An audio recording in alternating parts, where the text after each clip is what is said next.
हाल में बहुत बड़ा बवाल हुआ स्नूप गेट को लेकर। आप खुद महिला हैं।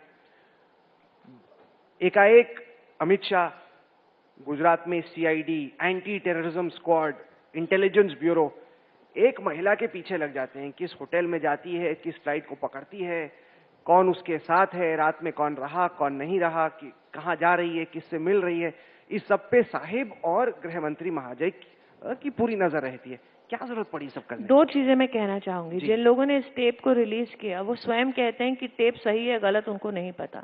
वो स्वयं ये कहते हैं कि ये टेप फर्जी भी हो सकती है। आप चाहते हैं कि फर्जी टेप के ऊपर मैं इस मंच पर बैठकर आपको जवाब दूं? फर्जी हो सकती है? वो तो अपनी स्टोरी पे कायम है। अपनाया नहीं है खुद। अनिरुद्ध बहल का मुझे वाक्य याद है, ऑथेंटिसिटी उस सीडी की वो नहीं बयान कर सकते हैं। उनका पहला ये वाक्य उनके मुंह से ये निकला था। तो जो चीज ऑथेंटिक नहीं है उस पर आप मेरे साथ, मैंने आज तक ना अमित शाह का ना साहिब का कोई खंडन सुना है। वो कह दें कि सही नहीं है, मेरी आवाज नहीं है, मैंने सिंगल से बात नहीं की। बोलने तो दीजिए कि जो चीज ऑथेंटिक नहीं है उस पे आपको स्पष्टीकरण चाहिए।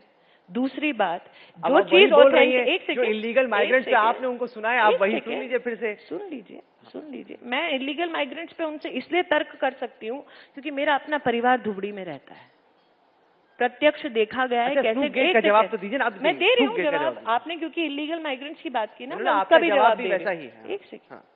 मेरा अपना परिवार दिग्विजय जी धुबड़ी में रहता है।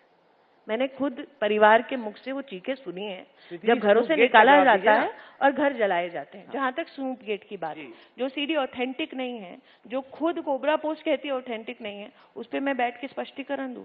दूसरी बात, आपने कहा नरेंद्र मोदी का उल्लेख है। पूरी जो मैंने बातचीत सुनी आज तक उनका नाम मैंने नहीं कहा। मैंने कहा किसी साहिब का उल्लेख है। अमित शाह का उल्लेख है। अमित शाह का कौन साहिब, आप बताइए। मुझे क्या पता? आपको नहीं पता अमित शाह का कौन साहिब है? हम लोग दिग्विजय जी से तो बात नहीं कर रहे थे। मुझे क्या पता, कर भी सकते हैं। हम भी तो उनको साहिब ही बुला रहे हैं तब से।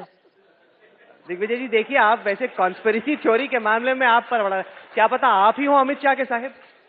पहली बात तो मुझे लगता है क्योंकि ये विषय ऐसा है, हम जानते हैं कि आप इससे बात नहीं करना चाहिए। नहीं, मैं बिल्कुल बात कर रही हूँ। मैं जानती हूँ कि मेरे जवाब से आपको तकलीफ है, वो अलग बात है। मुझे किसी जवाब से तकलीफ नहीं है। ऐसा है, मैं इतना ही जानता हूँ कि स्वयं अमित शाह जी ने टीवी पे आकर कहा है कि चूंकि उसके पिता ने सुरक्षा मांगी थी, हमने सुरक्षा दी है।